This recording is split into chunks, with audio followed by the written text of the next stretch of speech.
Hello, everybody. It's the Nerdy Economist here, and today is a very special day because I am going to give you my top 10 comic book movies of all time. Now, when I started doing this, I was like, well, maybe I should post something on nerdeconomist.com about my top 5 favorite book movies of all time. Excuse me. And then I started thinking about it, and I was like, wow, the amount of comic book movies I can name that would be my top 10. I could just name them off the bat like that. So now we're doing my top 10. The list is on the nerdeconomist.com, and I am breaking it down on here. So thank you all for listening today, or whenever you listen. I appreciate the support. And let's get down to a countdown. And at number 10, I have The Man of Steel. I won't go ahead and say it. I am not a Superman fan at all. I kind of can't. I don't like the idea of Superman, and he's just incredibly cheesy in my eyes. Now I know, there's some other cheesy superheroes out there, like Captain America, which is, spoiler alert, he does not appear on the list. But I like Captain America. I like him, so don't get me wrong. But I don't like Superman. But I won't have to concede when I have to. And Man of Steel cracks the top 10. I thought it was a great movie. One of the better movies of this year. And a big part for this crack in the top 10 for me is, they showed a dark Superman when he killed Zod. And for those of you who don't know, Superman doesn't kill anybody. And, certainly that caused a lot of outrage. But I liked it. I ate it up. Originally I had this in my top 5, and then I was like, well, wait a minute, hold on. And it dropped 5 spots to number 10, but it's still my top 10. Great movie. You haven't seen it, I recommend it. If you don't like Superman, if you think he's cheesy, it's a really good movie. Visually, it's stunning. Zack Snyder does an amazing job of visual effects. Even if you don't like 300 or some of his other movies, it's visually amazing. The story's deep. I dug the story. Russell Crowe's in it, one of the better actors of our generation. And there's nothing to hate on this movie about unless you hate Superman, then this falls number 10. But this is a great movie. If you haven't seen it, I suggest it. One of the top 10 comic book movies of all time for everybody, but on my list, he's number 10. Now, coming in at number 2, this will be the last movie from the year 2013, is Thor 2. Well, no, it won't be. I lied. There's one more.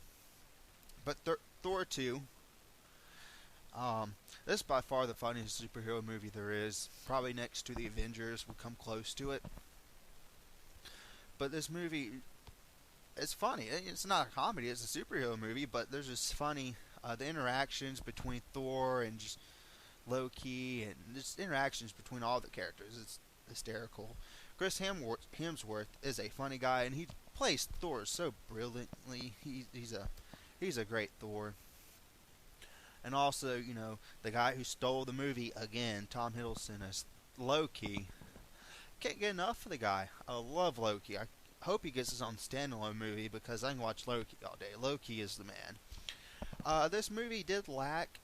I didn't think Malekith was a very formidable villain, especially when Thor's mom, Frigga, when she just cleaned house with them. I mean, she dominated Malekith. And then from there on, Malekith, I looked at him like he was just nothing. But Malekith was a very poor villain in my eyes. They could have had a stronger villain, but it was just a plot device, obviously, to bring Loki and Thor back, to bring Loki back in and bring Thor and Loki together. And I'm really glad Loki didn't die. I honestly thought he would die.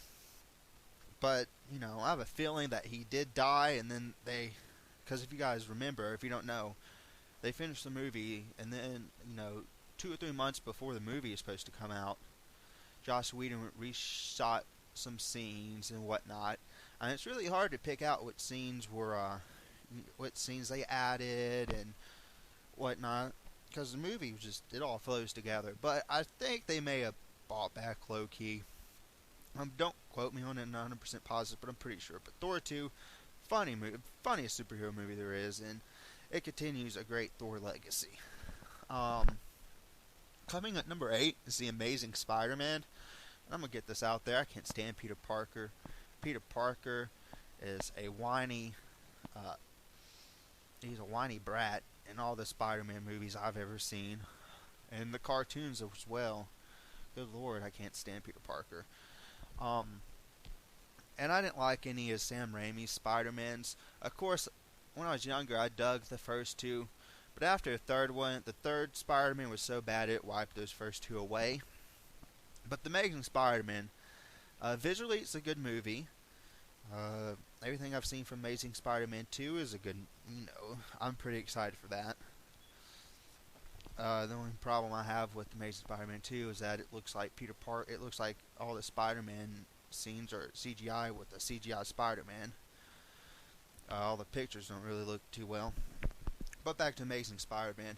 I thought it was a solid film. I like their spin on things, having Peter Parker's dad work for Oscorp. And, it's like everything. Spider-Man started in Oscorp. It looks like Electro starting in Oscorp. Lizard started. It looks like Lizard. I think the Lizard started in Oscorp. I believe so. And then you have, looks like Rhino's starting there. The Vulture's going to start there. Venom's going to start there. Of course, Green Goblin. I like having Oscorp at the center of this universe because there's so much you can do with it. And I think they really I thought they did a great job visually with the movie, as I said earlier, or may have not said earlier. But this is definitely a strong movie. I could do without a whiny, teenage Peter Parker. But that's just me. Alright, these next three may cause some controversy. Spoiler alert. Coming in at number 7 is Iron Man 3. To me, this is the strongest of all the Iron Man films. Of course, I really enjoyed the first one. Second one, I didn't hate as much as everybody else. And obviously, the third one I like much more than everybody else. Because there's a big outrage about how they treated the Mandarin and what they did with the Mandarin. And honestly, I thought it was clever. I thought they did good by keeping the Marvel Cinematic Universe grounded in reality and not introducing the mythical, magical parts of the mythical, magical element into the Marvel Cinematic Universe. Kind of kept it a little grounded. Tony Stark, Robert Downey Jr., amazing performance, and Gwyneth Paltrow as Pepper Potts, another amazing performance, and I dug the on-screen chemistry between them. And the Extremists thing, I was a real big fan of Extremists, how they utilized Extremists and brought it to life, because I've always been a big fan of Extremists in the comic books and cartoons and so on and so forth. But I thought Iron Man 3 was really well done, and I enjoyed the end where he was having all the Iron Man suits fly around and the big battle, and Pepper Potts ended up killing Aldrin Killich, or whatever his name was. But it's an amazing movie. And it's definitely cracks my top 10. Alright, number 6, another one, a whole bunch of people in the comic book fans, and a lot of people don't like it, and I get why, but it's in my top 10. It's barely out the top 5, and it's The Dark Knight Rises. And I thought this was, I get the plot holes. I get, let's start with the bad about the movie. I wasn't a big fan of, you've been grieving over Rachel for 8 years, and then you meet a girl at a party, and next thing you know, you're sleeping with her and you're in love with her. Talia al Ghul.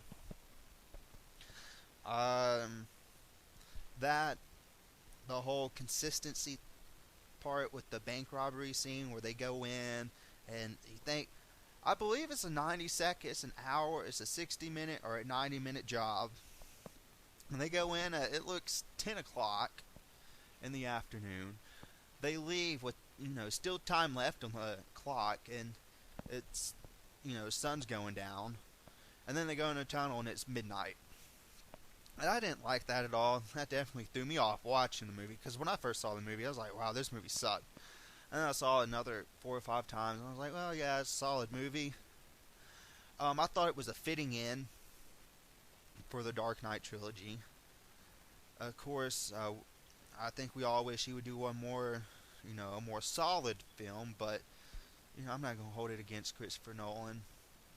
It was an in. I wasn't a big fan of the whole, I can't even think of Joseph Gordon-Levitt's name. Blake. Officer Blake, whatever. I didn't like the whole part of him being Robin and now you're the new Batman or whatever. When Bruce Wayne, I guess, gave him the Batcave. But despite all that, I thought it was a solid film, fitting into a trilogy. Of course, Christian Bale I think he played Batman great, and Anne Hathaway I think Anne Hathaway may have stole the show. And I just really like the movie. That's why it's in my top 10, because I could, even though I can pick out a lot of things wrong with it, I just still enjoyed the movie, and I thought it was a fitting end to the Dark Knight trilogy. Coming in number 5, something most people won't have in their top 10. The Punisher from 2003 or 2004 with Thomas Jane and John Travolta. This movie was dark, total anti-hero to the max, total darkness. There's sad parts. There's parts that make you want to look away when somebody's getting his all 50,000 piercings and his face pulled out by pliers. And I dug it. This movie I thought it was well done. I thought John Travolta played an awesome villain. I thought Thomas Jane gave, maybe in my eyes, he's up there. His performance as the Punisher, as Frank Castle, or the Punisher, is up there with Christian Bale's and Robert Downey Jr.'s, and Hugh Jackman, of course, as probably one of the better superhero performances of all time. He brought that character to life. And he didn't have to carry the whole movie by himself because he had John Travolta with him, and John Travolta did an excellent job. And John Travolta's right-hand man that ended up being gay, I can't think of his name. I thought he did a good job too. Overall, this movie for me was a total awesomeness. I buy it. I didn't like any of the newer Punishers that they like, Warzone or whatever the other one is. If there is another one, there may not be. I may be crazy. But I dug the whole, just the tone got me. It's different than what you've seen in any other superhero movies up to this point. Coming in, and if you haven't seen The Punisher, look it up. It's sad and it's really violent and sad, but it's definitely worth watching. Mine is one of the better superhero performances from Thomas Jane. And probably, John Travolta, this may be one of the better villain performances of all time. Of course, you have Heath Ledger and Tom Hiddleston up there, but I think John Travolta may have to hang around up there too. I thought he did an amazing job. Anyways, number 4, Batman Begins. This kicked off the trilogy. Arguably the best comic book trilogy, one of the top trilogies of all time, the Dark Knight trilogy. And, his typical origin story thing, which we all know. Bruce Wayne saw his parents die, and, a lot of people, that's when Bruce Wayne died. It's all Batman. Which they kind of touched at the end, because when Rachel said, that's not your true mask. True mask is Batman. You're not Bruce Wayne, you're Batman. I kind of dug that. But overall, I'm a sucker for Liam Neeson films. Liam Neeson played a great bad guy in Ra's al Ghul. I thought he did excellent. I really wish we would have seen more of him throughout the trilogy. But, you win some, you lose some. But overall, this movie was just awesome. It revived the Batman franchise, which was almost killed the superhero movie genre with Batman Forever and Batman Robin. Almost killed the whole superhero movie genre. And for them to come out, Warner Brothers and DC come out and put out Batman Begins in 2005, and it was just a good movie. You know, they learn, get away from the goofy stuff, make it more reality, you know, make it more grounded in reality, which this film was. And, you know, people will come, make a good movie, people will like it, and um, there you go. You end up with the Dark Knight trilogy. And the tone, you know, another darker tone movie, like, you know, Dark Knight Rises was, and Punisher, which I dig, and I dig the anti-heroes. Number 3, I cheated. I put X-Men and X-Men 2. You know, let's just call it the double feature. You know, you watch them back to back. You know, the one movie in that case. Not really. But, I enjoyed it. I thought, man, I can't even think of his name. Patrick Stewart's a great Professor X. Gandalf's a great Magneto, and of course you have Hugh Jackman as Wolverine. And X-Men saved the superhero movie franchise, or superhero movie genre, because Batman and Robin completely killed it. Nobody wanted to touch it. And then X-Men came out. Bryan Singer came out with X-Men, X-Men 2, and bam, great movies off the bat. And I'm a sucker for the X-Men, and Wolverine happens to be my second favorite comic book character of all time, behind, you know, you probably guessed it's Batman. But, you know, I just thought these were well done. I thought there was great performances all together. And this is what kicked off with the superhero genre that we have now. No doubt about it. Without the success of X-Men, X-Men 2, I think superhero movies may not be as far along as they are right now. And we have a lot of, you know, awesome movies right now. And I think it all goes back to the first 2 X-Men and Bryan Singer. Number 2, The Avengers. I mean, you've been building this movie since 2008. You had Iron Man 2, Thor, the Hulk, Captain America, all built up to one movie, and it lived up. It was epic. My concern coming into the movie was, you know, well, man, you got all these main characters, and then you throw in Black Widow, Nick Fury, and Hawkeye. You know, you got all these main characters, and there's going to be an overload of people stealing people's scenes, people being overexposed, underexposed, not getting enough time, getting too much time. And I thought they balanced it great. Again, this movie, The Avengers, up there at Thor 2 in humor. I don't think it's as funny as Thor 2, but this movie is pretty funny. Loki stole the show again every time he was on the screen, regardless who he was on there with, he stole it.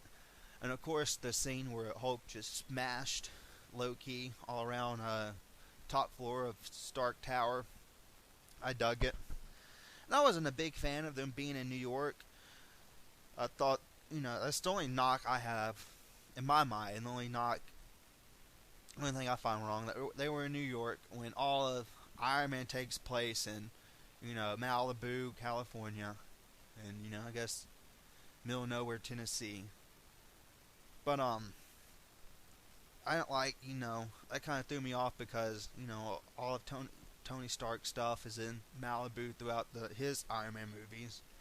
And now, you know, he's in New York and he has this big Stark Tower, and they didn't even revisit it in Iron Man 3. But, you know, you can take that away. And Phil Coulson, Clark Gregg, Phil Coulson, amazing. Hopefully, well, we all know he's not dead, but hopefully they bring him back in for Avengers 2. And my number 1 comic book movie of all time, if you're keeping count, you can probably guess, The Dark Knight. It's the first comic book movie to win an Oscar. Heath Ledger, best performance in a comic book movie ever. Villain, hero, best performance ever. I don't care what you say. In my eyes, he blew Jack Nicholson out the water. It wasn't as cheesy as the first Batman with the Joker. I really dug his the way they did the Joker's makeup in the movie. It just looked dark and sadistic and twisted, and it was just all around amazing. And I'm sure everybody who's listening has seen The Dark Knight. If you haven't, or if you haven't seen any of these top 10, then I suggest you go see it. And